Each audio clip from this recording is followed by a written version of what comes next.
Also, from Week 17, I took away just once again how important Dion Lewis is to this offense. What did you guys think of his continued success and just his helping? I was honestly a little bit surprised that he got the ball as much as he did this past weekend, considering the game was pretty much in hand from pretty early on in this game. I know the Patriots didn't do much offensively in the third quarter, but there really was never any moment where this game was in doubt. So I was a little surprised that he had, 32 touches that he finished with, which is basically the same workload he got the previous week against the Bills, and he's been fantastic. I mean, he's really hitting his stride.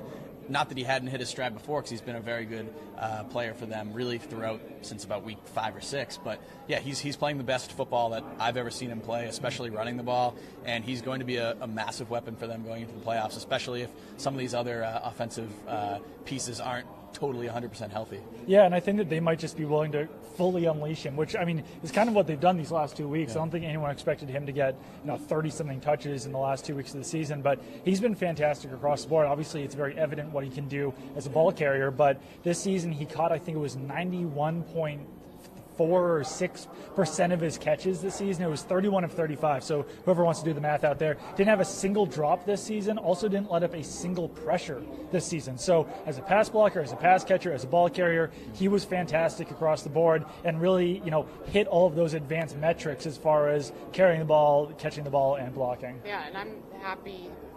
I'm sure the Patriots are happy to see him walk away from this season and into the playoffs healthy, especially given the amount that he did play because he's of his injury history. And this is a guy who's missed more than 2 entire seasons worth of games with injuries in his career. This is really the first season, except for maybe his rookie season way back in 2011, that he's stayed completely healthy. And as you see, just what a healthy Dion Lewis, a fully healthy Dion Lewis, because we really didn't even see him, I don't think, at full 100% at all, even last season when he came back. So this is what full-strength Dion Lewis can be, and it's very, very impressive. It's also kind of amazing just how far he's come from the end of last season, too. I mean, he got injured in the Super Bowl, so he wasn't going to be used that much, but really in the Super Bowl he wasn't used that much. And in the beginning of the season, he was barely used for the first 4 or 5 weeks, and it was really not until like week 6 or 7 that he started getting double-digit touches. And, I mean, he's been one of the best running backs in the NFL. Yeah, it's crazy to think he was so far down in the depth chart for really until about week 5, until the